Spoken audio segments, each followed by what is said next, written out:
May karapatan ba ang nanay namin sa lupang aming tinitirahan ng mahigit 40 taon na?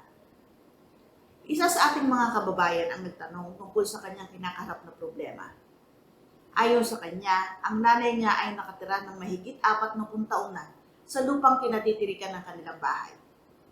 Ito ay pagmamay-ari o nakatitulo sa kanyang tiyuhin na sinukabilang buhay na at pinapaalis na sila ng mga anak nito.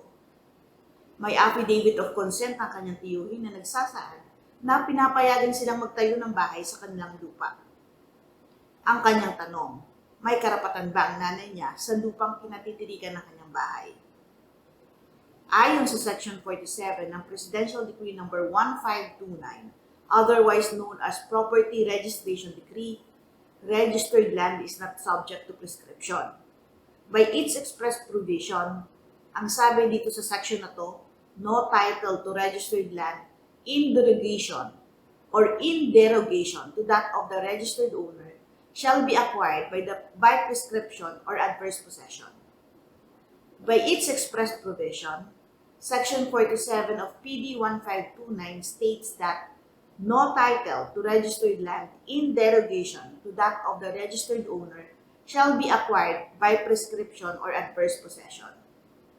Walang titulo ng lupa na rehistrado sa isang tao ang maaaring makuha ng iba sa pamamagitan ng prescription or adverse possession.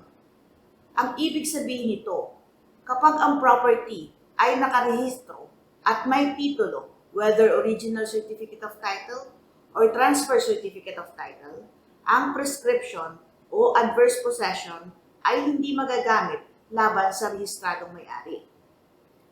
Masakit mang isipin, subalit walang karapatan ang nanay ng ating kababayan na umuukupa sa isang lupang rehistrado sa kanyang tiyuhin.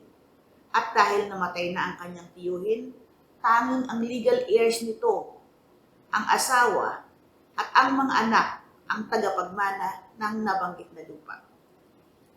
To discuss exhaustively, hindi applicable ang prescription o ang pagmamay-ari ng lupa sa paglipas ng panahon dito sa problema ng ating kababayan. Ang prescription ay mayroong tinatawag tayong ordinary prescription na 10 years o higit pa at extraordinary prescription na 30 years o higit pa na pag-possess ng real property. Hindi rin applicable sa problemang idinulog sa atin ngayon ang adverse possession na may elements na una. Dapat ang possession must be continuous and there is uninterrupted use of the property. Pangalawa, mayroong hostile claim ang claimant sa property. Pangatlo, the possession must be open and notorious. Pang-apat, may actual possession o paggamit ng lupa. Panglima, ang lupa ay exclusively used by the possessor of the land at walang sinuman ang gumagamit ng nasabing real property. O kung ang adverse possession is in an ordinary prescription, dapat ay may good faith and just title ang possessor. Sana po ay naliwanagan po kayo sa problema ng lupa na idinulog ng ating kababayan ngayong araw na to. Ang aking pong paliwanag sa sering ito ay base sa limitadong salaysay ng ating kababayan.